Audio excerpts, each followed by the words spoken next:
కొన్ని నిమిషాలు మాత్రమే ఇక్కడ మరి దేవుడి మాటలు వినిపింపబడుతున్నాయి. మీకు ఇవ్వబడిన సమయాన్ని కొద్ది నిమిషం దేవునికి కేటాయిస్తారని, దేవుడి జ్ఞానాన్ని మీరు అందరూ నేర్చుకుంటారని ప్రభు పేట మరొకసారి మీ అందరికీ విన్నవించుకుంటున్నాను. ఇక ఎటువంటి ఆలస్యం చేయకుండా మనందరూ కళ్ళు మూసుకున్నట్లయితే ప్రార్థన చేసుకుందాం. మహాలోకాన్ని కలిగించిన మా కన్న తండ్రి, మీ ఉన్నతమైన ఘనమైన నామానికి వందనము ఆయన. దేవా, మిమ్మల్ని కూర్చున్న మాటలు నేర్చుకోవడానికి, అలాగే ఇక్కడ పుట్టినరోజు వేడుకను జరుపుకుంటున్న తండ్రి, మీ కుమారుడు శ్రీహర్ష్ రాఘవ మరియు అనుష దంపతుల యొక్క కుమారుడు తండ్రి, ఈ యొక్క పుట్టినరోజు సందర్భాన్ని పురస్కరించుకొని మీ మాటలను తండ్రి చుట్టూ ఉన్న సమాజంకి వినిపింపచేయాలని మంచి ఉద్దేశంతో ఈ యొక్క కార్యక్రమాన్ని జరిగిస్తున్నారు తండ్రి.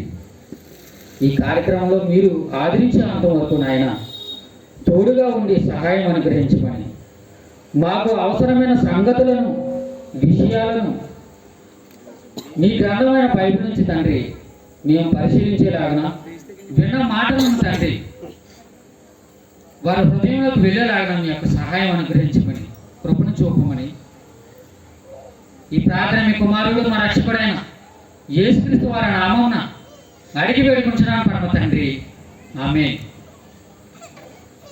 ప్రియమైన దేవుని పిల్లారా, మంచి సమయాన్ని, మంచి అవకాశాన్ని దేవుడు మనకు అనుగ్రహించాడు.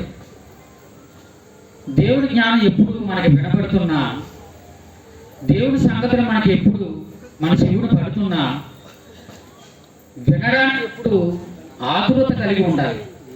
దేవుడు ప్రతి మనిషి నుండి కోరుకుంటుంది అదే.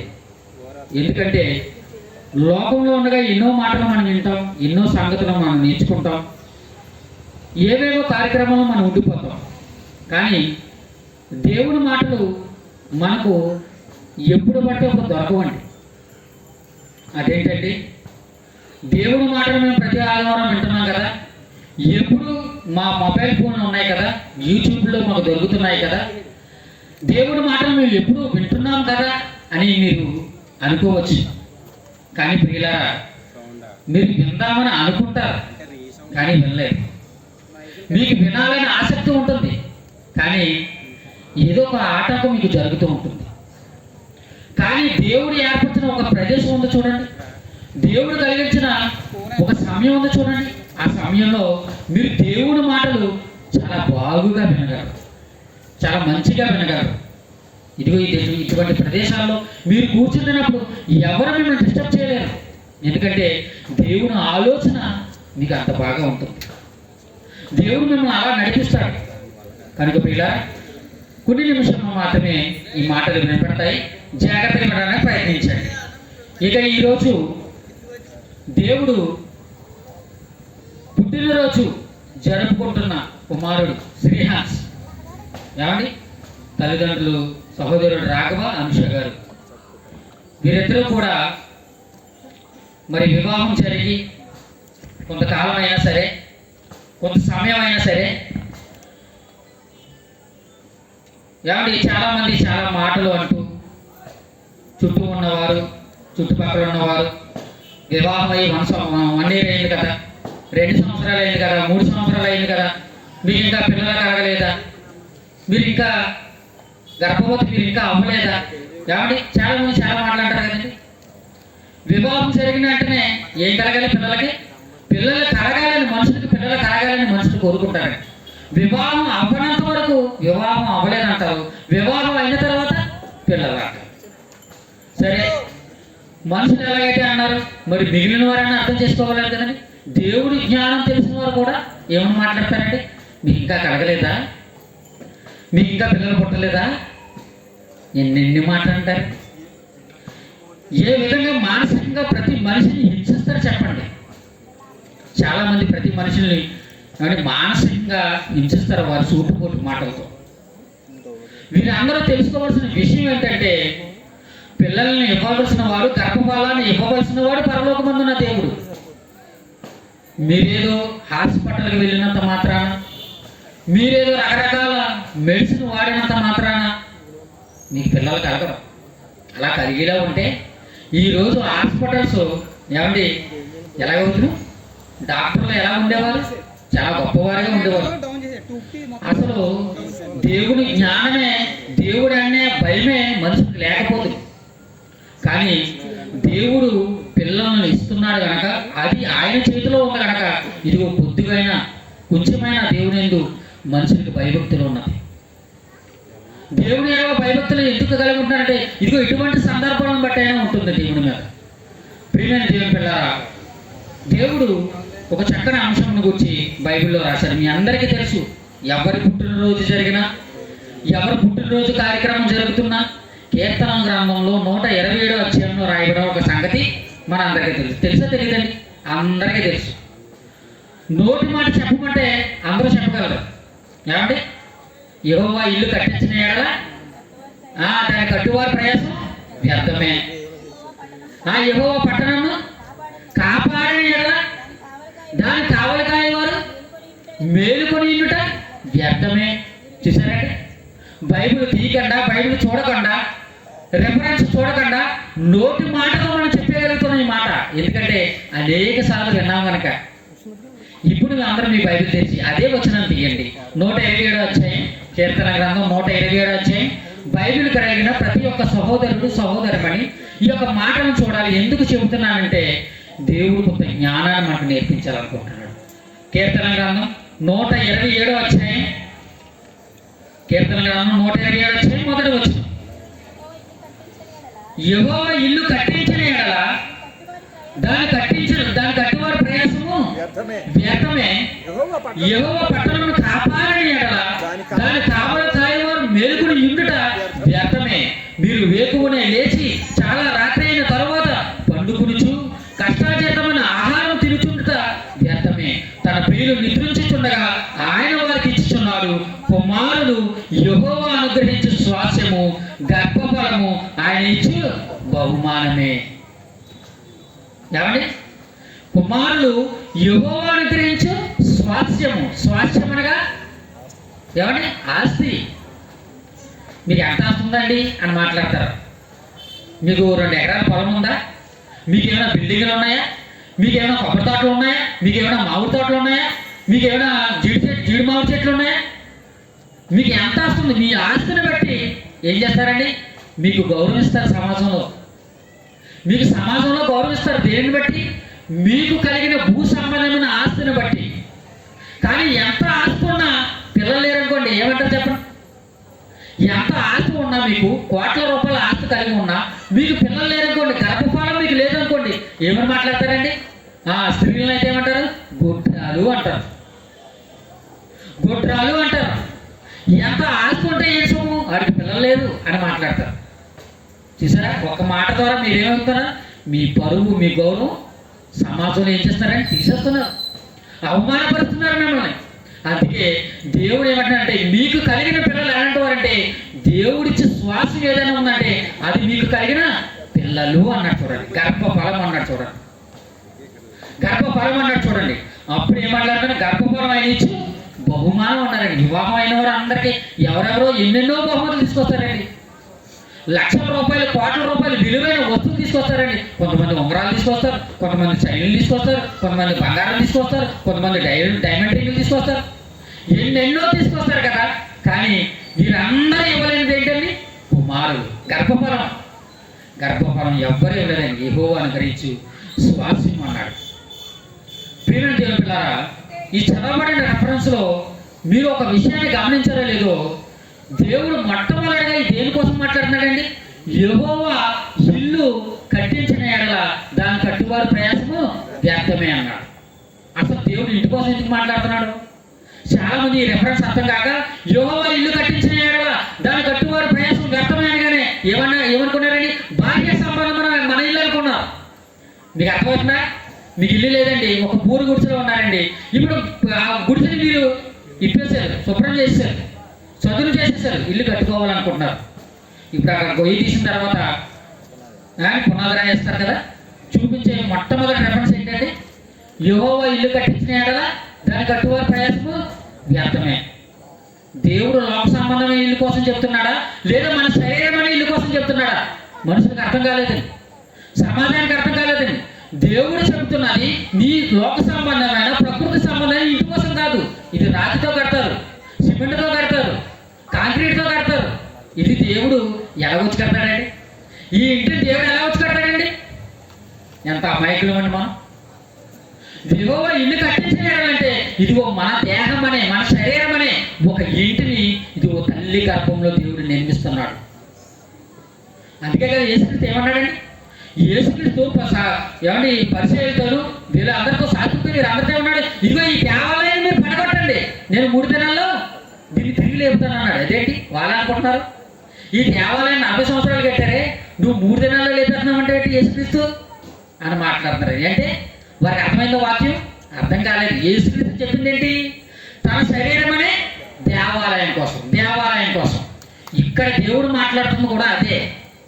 యెహోవా ఇల్లు కట్టించకపోతే అంటే అర్థం ఏంటంటే, యెహోవా తల్లి గర్భంలో ఒక శిశువుని నిర్మించకపోతే, ఒక గృహముగా ఒక దేవాలయంగా అది నిర్మించకపోతే దాన్ని కట్టువారి ప్రయాసము వ్యర్థమే. నువ్వు ఎన్ని ప్రయత్నాలు చేయి, దేవుని సహాయం లేకపోతే అది కట్టడం అవ్వదు, జరగదు. ప్రియమైన దేవుని పిల్లలు ఆలోచించండి. ఏమండి ఇల్లు కట్టాలంటే ఏం కావాలండి? ఇల్లు అంటే అర్థమైంది కదా మీకు. ఇల్లు కట్టాలంటే ఏం కావాలి? మొట్టమొదటిగా ఇల్లు కట్టేటప్పుడు ఏం చేస్తారండి? ఏం చేస్తారు? మీరు అందరూ చాలామంది ఇల్లు కట్టుకున్నారు కదా. మొట్టమొదటిగా వేసేది ఏంటండి? పునాది.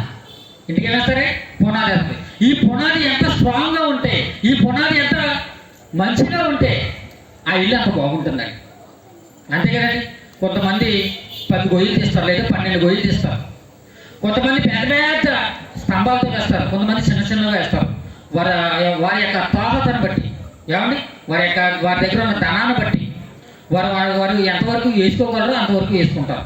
ఎందుకంత స్ట్రాంగ్గా వారు వేస్తున్నారంటే ఆ బిల్డింగ్ కొంతకాలం, ఒక 100 సంవత్సరాల పాటు ఈ బిల్డింగ్ కంపల్సరీగా కాయాలని పునాది అనేది చాలా స్ట్రాంగ్గా వేస్తారండి. చాలా స్ట్రాంగ్గా వస్తారు. అప్పుడు వాన వచ్చినా, వరద వచ్చినా, తుఫాన్ వచ్చినా, ఏమొచ్చినా ఏమవుతుందండి?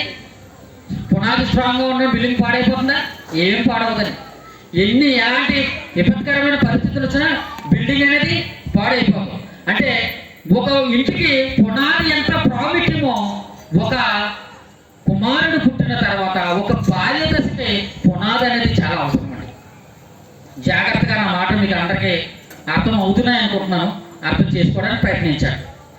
ఒక ఇంటికి పునాది ఎంత అవసరమో, ఒక స్ట్రాంగ్ పునాది ఎంత అవసరమో, ఒక బాల్య దశలో ఉన్న ఒక కుమారుడికి కూడా ఒక మంచి పునాది అనేది చాలా అవసరం, చాలా అవసరం. ఎందుకంటే ఆ పునాది స్ట్రాంగ్గా ఉంటేనే వాడి యొక్క జీవితం బాగుంటుండదు, అతని యొక్క జీవితం బాగుంటుండదండి. ప్రియమైన దేవుని పిల్లరా, వారి యొక్క పునాది సరిగా లేదనుకోండి, ఏ మంచి పునాదైనా సరిగా లేదనుకో, బాల్య దశలో అతని యొక్క పునాది సరిగా లేదనుకోండి, అతని జీవితం వెళ్ళే కొద్ది ఏమవుతుందండి? నాశనంలోకి వెళ్ళిపోతుంది, నాశనకరమైన జీవితంలోకి వెళ్ళిపోతుంది. తన జీవితాన్ని తానే నాశనం చేసుకునే పరిస్థితికి మనిషి వెళ్ళిపోతాడు. అందుకే బాల్య దశ చాలా విలువైంది, చాలా విలువైంది. ప్రియమైన దేవుని పిల్లరా, ఇటువంటి ఈ యొక్క ఆలోచన విధానం మనుషులకి లేకే, బాల్య దశలో సరైన పునాది మనుషులకి లేకే నేడున్న సమాజంలో మనుషులు మనం ఒకసారి పరిశీలన చేసామనుకోండి, చాలా దారుణమైన పరిస్థితుల్లో ఉన్నారండి. చిన్నవారు కానీ, పెద్దవారు కానీ, ముసలివారు కానీ, ఎవరైనా సరే వారి యొక్క జీవన విధానాన్ని మనం చూసినప్పుడు చాలా భయంకరమైన పరిస్థితుల్లోకి వెళ్ళిపోతున్నారు. మీ అందరికీ తెలుసు ప్రియమైన దేవుని పిల్లరా. ఎలాగంటే వారి యొక్క జీవితం బాగోలేదు అనుకోండి, ఏమవుతుంది? ముందు వారి జీవితం నాశనం అయిపోతుంది, పునాది సరిగా లేకపోతే. తర్వాత ఏమవుతుంది? వారి కుటుంబం నాశనం అయిపోతుంది, వారి యొక్క పునాది సరిగా లేకపోతే. వారి జీవితం, వారి కుటుంబమే కాకుండా ఇంకా ఏమి నాశనం అయిపోతున్నారంటే సమాజం కూడా నాశనం అయిపోతుందండి. మీకు అర్థమవుతుందా? సమాజం కూడా నాశనం అయిపోతుంది. మీ అందరికీ తెలుసు, చిన్నప్పుడు మనం ఎప్పుడు వింటూ ఉన్న మాట, నేటి బాలలే రేపటి పౌరులు అన్నారు. ఆగస్టు 15 వచ్చిన అదే కదా చెప్తారు, నేటి బాలలే రేపటి పౌరులు. మరి నేటి బాలలు ఎంత బాగుంటే నేటి పౌరులు అంత బాగుంటారు. మీకు అర్థమైందా? అంటే బాలలో ఉన్నవారికి ఎలాంటి పునాది ఉండాలి? మంచి పునాది ఉండాలి, మంచి పునాది ఉండాలి. ఇటువంటి మంచి పునాది లేక నేటి సమాజంలో భయంకరమైన సంగతులు, భయంకరమైన పరిస్థితులు మనం చూస్తూ ఉన్నాం. మీకు బాగా అర్థం కావాలంటే ఒక చిన్న ఉదాహరణ చెబుతాను. సుమారు ఒక 2 సంవత్సరాల క్రితం ఏమండి మన పక్క దేశమైన చిన్న దేశం అంటే చాలా చిన్న దేశం శ్రీలంక అనే ఒక దేశం ఉంది. ఈ దేశంలో ఒక చర్చిలో ఒక ఈస్టర్ రోజున పండుగ దినం కదండి. ఈస్టర్ రోజున ఏం జరుగుతుంది? ఒక పండుగ దినంగా జరుపుకుంటారు. గుడ్ ఫ్రైడే తర్వాత జరిగేది ఈస్టర్. ఈస్టర్ దినాన్ని పర్వదినాన్ని జరుపుకుని అందరూ చర్చికి వెళ్ళారండి. మీ అందరికీ తెలుసు, చర్చికి మిగిలిన రోజులు ఎవరు వచ్చినా రాకపోయినా పండుగ దినాల్లో మాత్రం అందరూ చర్చికి వస్తారండి. అందరూ వస్తారు చర్చికి. ఎందుకంటే ఆ ఒక్క దినమైన చర్చిలో మనం ఉండాలి, ఆ ఒక్క దినమైన దేవుని దగ్గరికి నేను వెళ్ళాలి అని అనుకుంటాడండి మనిషి. అలా వెళ్ళినప్పుడు ఆ శ్రీలంక అనే ఆ చర్చిలో ఈస్టర్ పర్వదినాన ప్రజలందరూ ఒకే చర్చిలో చాలా ఎక్కువగా కూడుకున్నారండి. ప్రార్థన చేస్తున్నారు అందరూ కూడా. అందరూ ప్రార్థనలో నిమగ్నమై ఉండిపోయారు. ఇలా ప్రార్థనలో ఉండగా ఏమంటే అందరూ కళ్ళు మూసుకున్నారు, ప్రార్థన చేసుకుంటున్నారు. ఇలా ప్రార్థన చేస్తూ చేస్తూ ఉండగా మధ్యలో ఒక యవ్వనస్తుడు, ఒక యువకుడు ఉన్నాడండి. ఆ యువకుడు ఏం చేశాడో తెలుసా?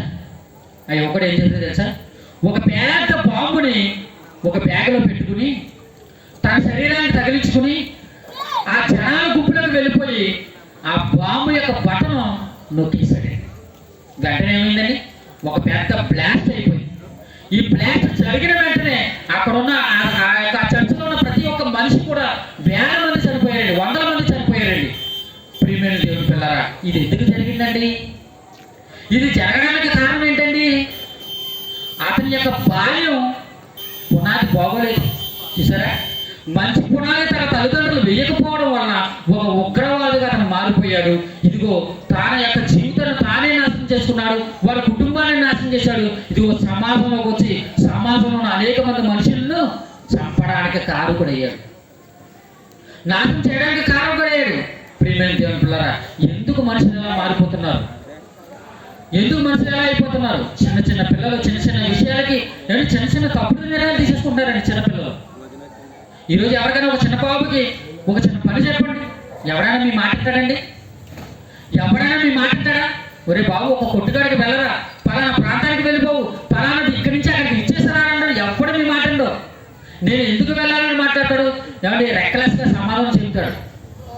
అదే కొంతకాలం ఒక 15 సంవత్సరాలు 20 సంవత్సరాల కాలానికి వెళ్ళిపోతే ఎంత మంచిగా ఉన్నారండి మనుషులు, ఎంత బాగున్నారండి మనుషులు, ఎంత పిల్లలుగా ఉన్నవారు ఎంత మంచిగా విన్నారండి మాటలు. ఈరోజు ఒక 2 పిల్లలు పెంచాలంటే చాలా కష్టమైన మనుషులందరికీ. మీకు అర్థమవుతుందా? పిల్లల్ని ఒక 2 పిల్లలను పెంచాలంటే మనుషులకి చాలా కష్టం. ఒకప్పుడు 10 మంది పిల్లలు కనేవారు, 15 మంది పిల్లలు కలిగిన వారు ఉన్నారు, తల్లులు ఉన్నారు.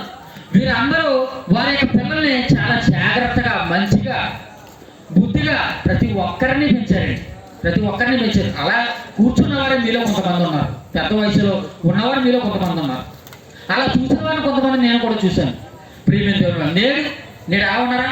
నువ్వు ఒక్కరిని పెంచాలని మనం ఏమండి ఆపసోపాలు పడిపోతున్నాం. ఎందుకంటే వాడిని మాట్లాడడం, సెల్ ఫోన్ కావాలంటాడు, అది కావాలంటాడు, వాడు కావాలన్నదే తెచ్చుకోవాలంటాడు. ప్రియమైన దేవుడు, మనుషులకి ఇదంతా ఎందుకు వస్తుందంటే వారి పునాది బాగోలేదు. బాల్య దశలో అసలు బాల్య దశలో పిల్లల యొక్క పునాది బాగుండాలంటే ఎవరు బాగుండాలి? ఏంటి పునాది ఎవరు వేయాలండి? మీ ఇంటికి పునాది ఎవరు వేస్తారండి? మీరేగా వేసుకోవాలి. మరి మీ ఇంటికి పునాది మీరు వేసుకోవాలనుకున్నప్పుడు మీ పిల్లలకి మీరు మంచి పునాది మీరు వేయగలుగుతున్నారా? సహోదరులారా, తల్లిదండ్రులారా, ఒక్కసారి ఆలోచించండి. మీ పిల్లలకి మీరు మంచి పునాది వేయగలుగుతున్నారు. అందుకే దేవుడు బైబిల్లో ముందుగా తల్లిదండ్రుల వరకు ఒక హెచ్చరిక చేస్తున్నాడు. అదేంటి ఒకసారి మనం చూద్దాం. ద్వితీయోపదేశకాండం 6వ అధ్యాయం. ద్వితీయోపదేశకాండం 6వ అధ్యాయం 6వ వచనం. ద్వితీయోపదేశకాండం 6వ అధ్యాయం 6వ వచనం. నేడు నేను నీకు ఆజ్ఞాపించి ఈ మాటలు నీ హృదయంలో ఉండవలను. నీవు నీ కుమారుడు వాటిని అభ్యసింపు చేసి నీ ఇంట కూర్చున్నప్పుడు, త్రావు నడిచినప్పుడు, పండుకున్నప్పుడు, లేచినప్పుడు వాటిని గురించి మాట్లాడవలను. చూచినగా వాటిని నీ చేతికి పట్టుకునవలను. చూసారా? దేవుడు మొట్టమొదటిగా తల్లిదండ్రులు చెబుతున్న మాటలు, నేను నీకు ఆజ్ఞాపించే మాటలు నీ హృదయంలో ఉండాలన్నాడు. చూడండి, నీ హృదయంలో ఉండాలని తల్లిదండ్రులు చెప్తున్నాడండి. తల్లిదండ్రుల హృదయంలో దేవుడు మాటలు ఉంటే ఎవరు చెప్తారండి? పిల్లలకి చెప్తారు. మనకే మన హృదయంలో దేవుడి మాటలు చెప్తే మన పిల్లలకి ఏం చెప్తామండి? మనం మనం ఏం నేర్పిస్తామండి మన పిల్లలకి? ఏమి నేర్పించలేం, ఏమీ తెలియజేయలేం. ప్రియమైన దేవుని బిడ్డలు ఆలోచించండి, ఎవరు ఆలోచిస్తున్నారండి దేవుడి కోసం? ఎవరు ఆలోచిస్తున్నారండి తన కుటుంబం కోసం? నీ కుటుంబం బాగుండాలంటే ఏం చేయాలి? దేవుని మాటలు నీ హృదయంలో ఉండాలి. ఆ మాటలు నీ యొక్క పిల్లలకు చెప్పాలి. వారు పడుకున్నప్పుడు, కూర్చున్నప్పుడు, లేచినప్పుడు ఎన్నో మాటలు చెప్పాలండి. నడిచినప్పుడు ఓకే చెప్పలేదు, ఊరుకున్నాం. కాబట్టి కూర్చున్నప్పుడు చెప్పలేదు, ఊరుకున్నాం. కనీసం మీ యొక్క కార్యక్రమాలు జరిగించుకున్న తర్వాత కనీసం పడుకున్నప్పుడైనా చెప్పాలి కదా మీ పిల్లలకు. కనీసం వారు నిద్రపోతున్నప్పుడైనా మీ పిల్లలకు కొన్ని మాటలు మీరు నేర్పించాలి కదా. పూర్వకాలంలో చాలామంది పిల్లలు పడుకోవట్లేదని ఏం చెప్పేవారండి? మంచి మంచి కథలు చెప్పేవారండి. పిల్లలందరికీ కూడా ఏం చెప్పేవారు? మంచి మంచి కథలు చెప్పారు. పేదరాశ పెద్దమ్మ కథలు, లేకపోతే మరొక కథ, ఇలా చిన్న చిన్న కథలు చెప్పు, ఒక మోరల్ స్టోరీస్ చెప్పేవారు పిల్లలకి. బాబు ఇలా ఉండాలి, ఇలా ఉండాలి, ఇలా ఉండాలి, మంచి మంచి కథలు చెప్పేవారు. ఆ కథ విని నిద్రపోయేవారు పిల్లలు. ఈరోజు పిల్లవాడు ఎప్పుడు పడుకుంటున్నాడో, ఎప్పుడు లేస్తున్నాడో ఏ తల్లిదండ్రులకైనా తెలుసండి. వాడు ఆడుకుని వస్తాడు. వాడు ఎప్పుడో భోజనం కూడా చేయడు, వాడు నిద్రపోతాడు. వాడు నిద్రలో జారుకుంటాడు. సరే పిల్లవాడు పడుకున్నాడు కదా అని తీసుకెళ్ళి ఆ మంచం మీద వేసేస్తారు తప్ప వాడు నిద్రపోయే సమయాన్ని మీరు గమనించలేట్లేదు. వాడు నిద్రపోయే టైంకి మీరు చెప్పవలసిన విషయాలు మీరు చెప్పట్లేదు, మీరు చెప్పలేకపోతారు. అందుకే వారి బాల్యం బాగోలేదు. ఏ రోజైనా ఒక అబ్రహం కోసం చెప్పావా? నాయన, బైబిల్లో ఒక అబ్రహం అనే ఒక వ్యక్తి ఉన్నాడు.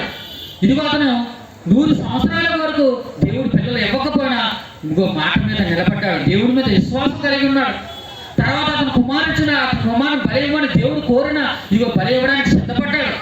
అతని కుమారుడు ఎలాంటి వాడంటే ఇదిగో తండ్రి తన కుమారుని బలి ఇవ్వబోతున్నా సరే అతని కుమారుడు అది చెప్పలేదు. నాన్న, నువ్వు నన్ను చంపబోతున్నావు, నన్ను నరికేస్తున్నాను, నువ్వు ఎలా చేయకు అని విడిచిపెట్టి పారిపోలేదు నాన్న.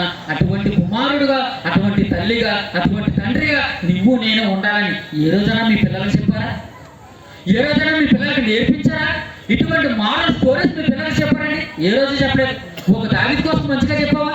ఒక యోసేపు ఒక కుమారుడు ఉన్నాడు. ఇదిగో అతను ఎన్ని ప్రయత్నాలు చేసినా, ఎంతమంది అతను హింసించినా, బాధించినా ఏ రోజు కూడా దేవుడి నుంచి తొలగిపోలేదు అని యోసేపు కోసం ఎప్పుడైనా చెప్పావు?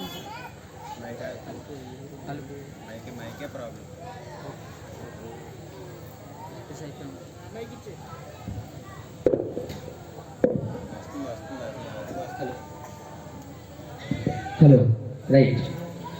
ఏ రోజైనా దావీదు కోసం చెప్పావా? సొలొమోను కోసం చెప్పావా? బైబిల్లో ఉన్న భక్తుల కోసం మీరు ఎప్పుడైనా చెప్పారా?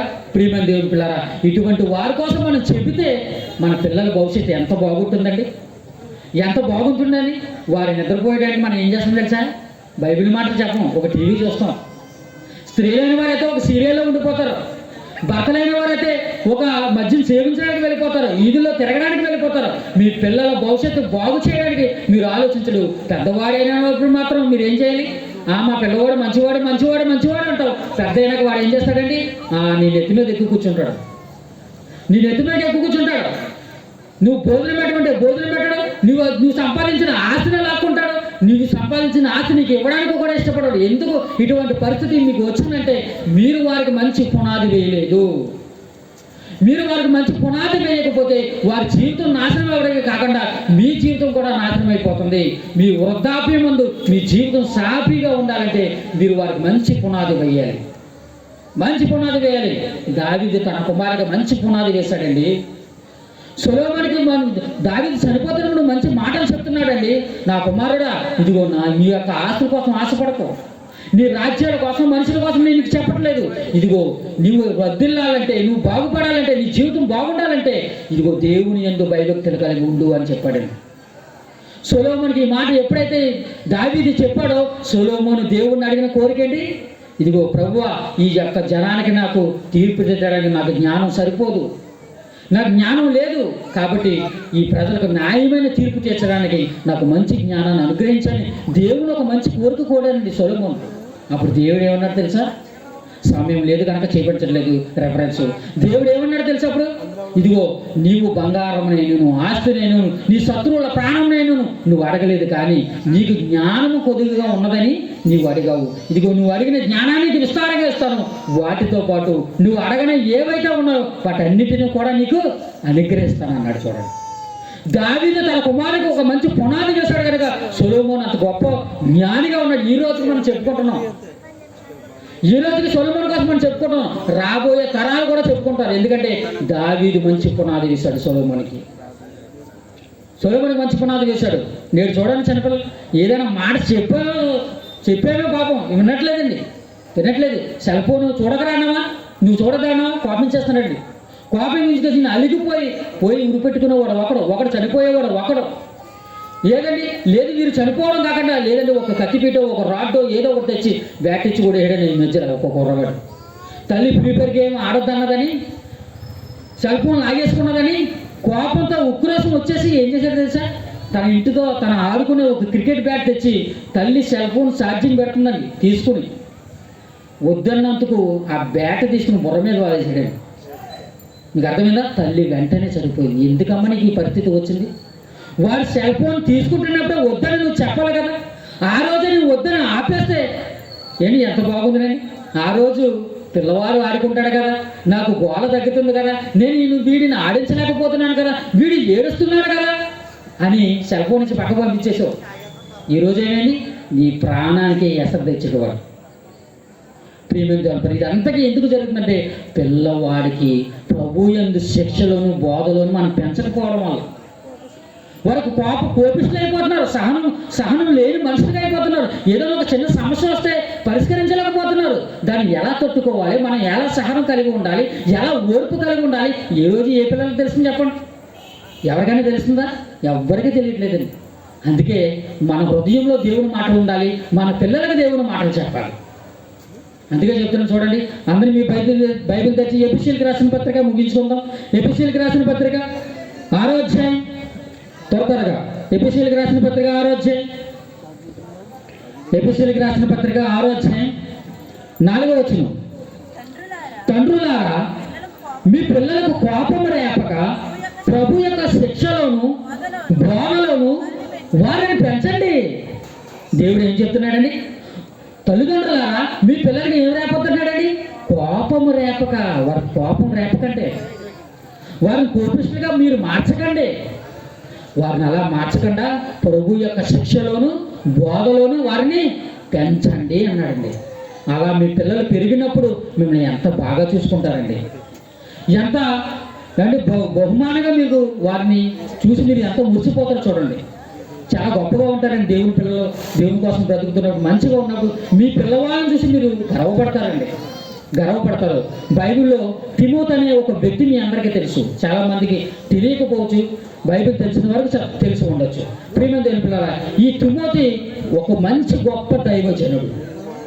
ఈ దైవజనుడి కోసం అపోస్తలుడైన పౌలు ఏమని మాట్లాడుతున్నాడో తెలుసా? ఏమని మాట్లాడుతున్నాడో ఒక మంచి వచనాన్ని చూద్దాం. తిమోతికి రాసిన 2వ పత్రిక 3వ అధ్యాయం. తిమోతికి రాసిన 2వ పత్రిక 3వ అధ్యాయం 14వ వచనం. తిమోతికి రాసిన 2వ పత్రిక 3వ అధ్యాయం 14-15 వచనములు. క్రీస్తు యేసునందు ఉంచవలసిన విశ్వాసము ద్వారా రక్షణార్థమైన జ్ఞానము నీకు కలిగించుటకు శక్తిగల పరిశుద్ధ లేఖనములను బాల్యము నుండి నీవు ఎరుగుదువు గనక నీవు నేర్చుకుని రూఢి అని తెలుసుకున్నవి ఎవరి వలన నేర్చుకుంటావో ఆ సంగతి తెలుసుకుని వాటి యందు నిలకడగా ఉండువు అన్నాడు. చూడండి, తిమోతికి దేవుని జ్ఞానం ఎప్పటి నుంచి తెలుసంట? తిమోతికి దేవుని జ్ఞానం ఎప్పటి నుంచి తెలుసంట? బాల్యము నుండి తెలుసంట. మీకు అర్థమవుతుందా? జాగ్రత్తగా వినాలి. తిమోతి అంత గొప్ప దైవజనుడు అవడానికి కారణం, మంచి పేరు తెచ్చుకోవడానికి ప్రధానమైన కారణం ఏంటంటే అతను చిన్నతనం నుంచి దేవుని జ్ఞానం తెలుసు, లేఖనములు తెలుసు, దేవుని జ్ఞానంలో ఎటువంటి విషయాలు ఉన్నాయో, దేవుని కోసం ఎలా బ్రతకాలో తిమోతికి బాగా తెలుసు అంటండి, బాగా తెలుసు. అసలు తిమోతికి బాల్యం నుంచి దేవుని వాక్యం ఎలా తెలుసు? వారి తల్లిదండ్రులు చెబితే తిమోతికి తెలిసింది. తిమోతికి ఎవరు చెప్పారు? తిమోతి వాళ్ళ అమ్మ చెప్పిందండి. తిమోతి వాళ్ళ అమ్మ ఎవరి దేవుని జ్ఞానాన్ని, దేవుని వాక్యాన్ని తిమోతికి నేర్పించింది. మరి తిమోతి వాళ్ళ అమ్మకే దేవుని జ్ఞానం ఎవరు నేర్పించారు? తిమోతి వాళ్ళ అమ్మకే, వాళ్ళ అమ్మమ్మ చూసారా, వాళ్ళ అమ్మమ్మ నేర్పించింది. మీకు అర్థమైందా? అర్థం కావాలంటే ఇదే తిమోతికి రాసిన 2వ పత్రిక 1వ అధ్యాయం 3వ వచనం 5వ వచనం కలిపి ఉన్నాయి, చదవండి. తిమోతికి రాసిన 2వ పత్రిక 1వ అధ్యాయం 3వ వచనం 5వ వచనం.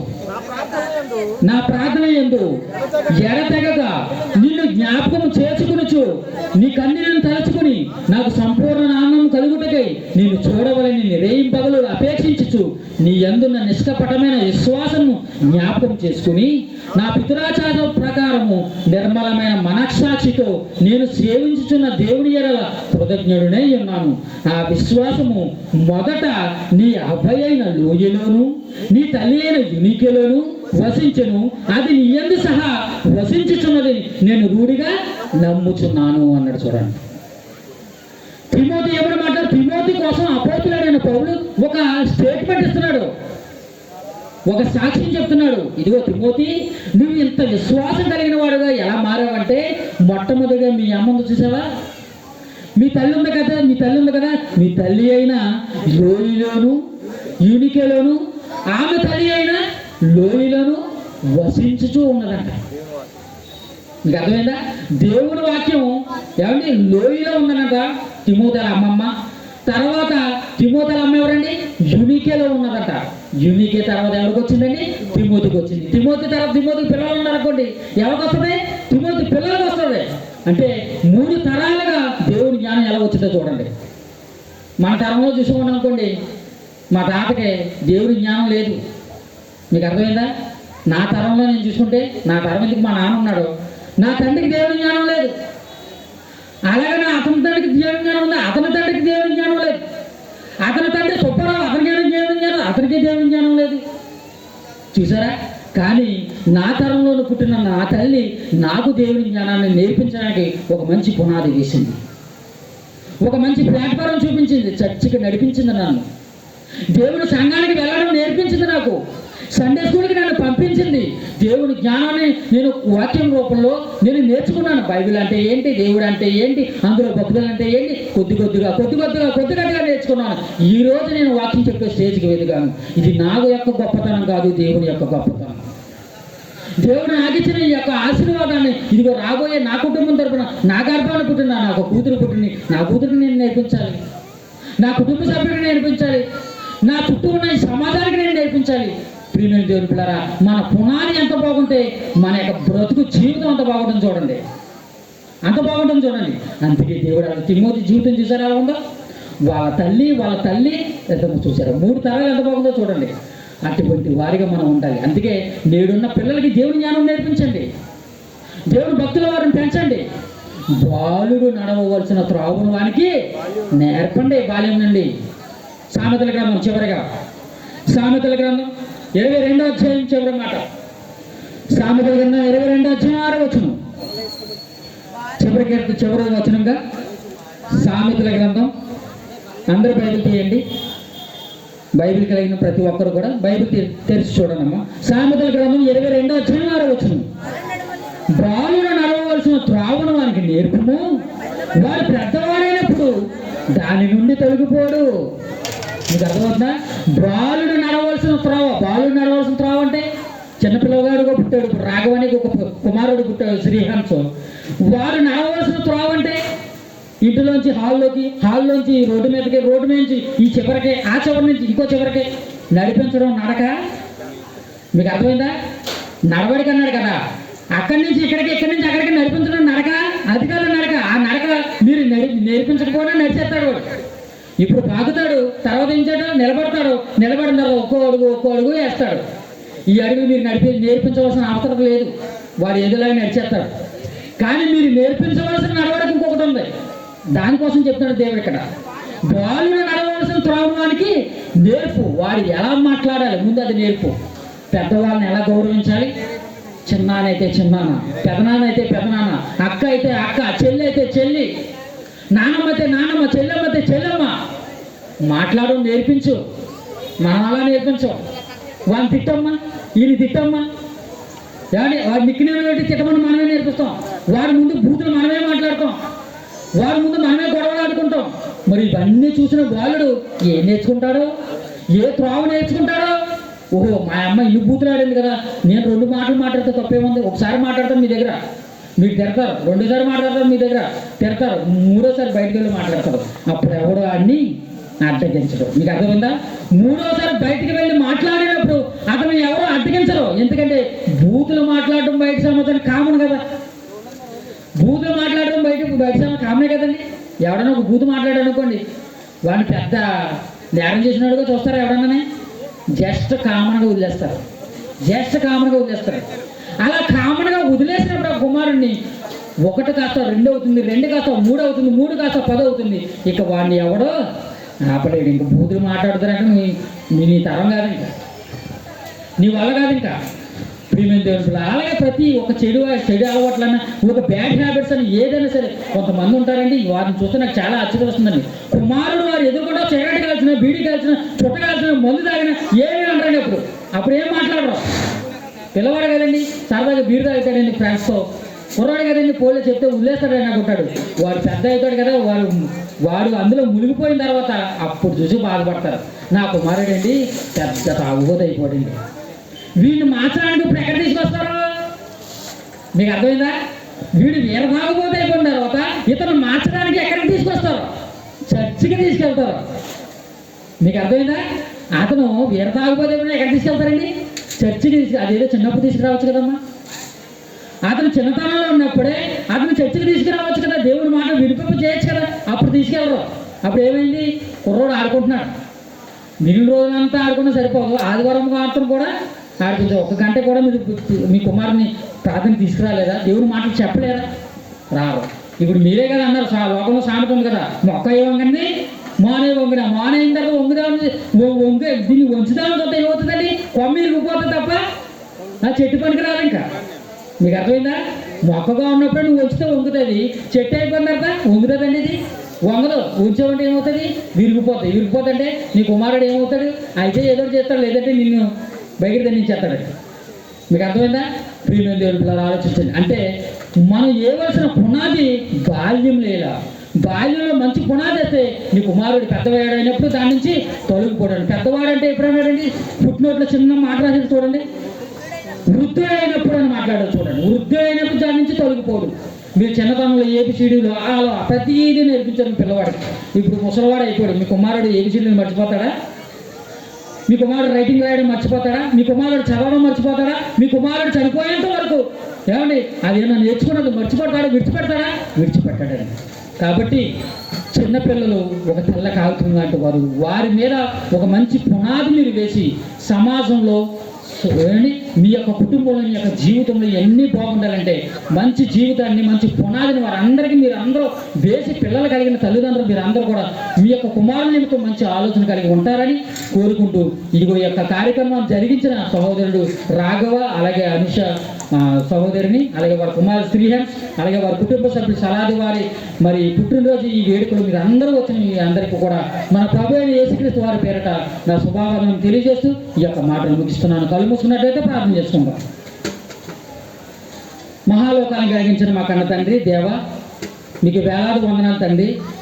ఎన్నో విలువైన మాటలను, సంగతులను తండ్రి మీ గ్రంథం ద్వారా మాకు వినిపింపజేశారు, తెలియపరిచారు. నాయన విన్న ఈ మాటలు ప్రతి ఒక్క సహోదరిమని కూడా తండ్రి విడిచిపెట్టకుండా వారి హృదయంలో భద్రపరచుకుని వారి యొక్క పిల్లలకు మంచి పునాది వారు వేసేలాగా సహాయం అనుగ్రహించమని, కృపను చూపని తండ్రి ఈ యొక్క కార్యక్రమాన్ని ఇంత ఘనంగా మీరు జరిగించినందుకు మీకు వందనాలు తెలియజేస్తున్నాను. మరలా మేము అందరూ కలుసుకునేంత వరకు మీ కృప, మీ యొక్క సహాయం మాకు అనుగ్రహించమని, ముఖ్యంగా కుమారు శ్రీహన్స్ తండ్రి ఈ యొక్క జన్మదిన కార్యక్రమం జరుపుకుంటున్నాడు. ఆ యొక్క బిడ్డకి మీ యొక్క జ్ఞానాన్ని, మీ యొక్క ఆయుష్ను, అలాగే మంచి ఆరోగ్యాన్ని అనుగ్రహించి బిడ్డ తండ్రి మీకు యొక్క జ్ఞానంలో ఎదగలేని తల్లిదండ్రులు మంచి జ్ఞానాన్ని అనుగ్రహించమని, వారి యొక్క కుటుంబ సభ్యులు మీరు జ్ఞాపకం చేసుకోమని, ఇక్కడికి ఎంతోమంది దూర ప్రాంతాల నుంచి వచ్చిన వీరందరూ కూడా తండ్రి ఈ యొక్క కార్యక్రమంలో పాల్గొని వెలుచుండగా తండ్రి వారికి మార్గమధ్యలో సహాయం కూడా అనుగ్రహించమని కృపను చూపమని ఈ ప్రార్థన మీ కుమారుడు మా రక్షకుడైన యేసుక్రీస్తు వారి నామమున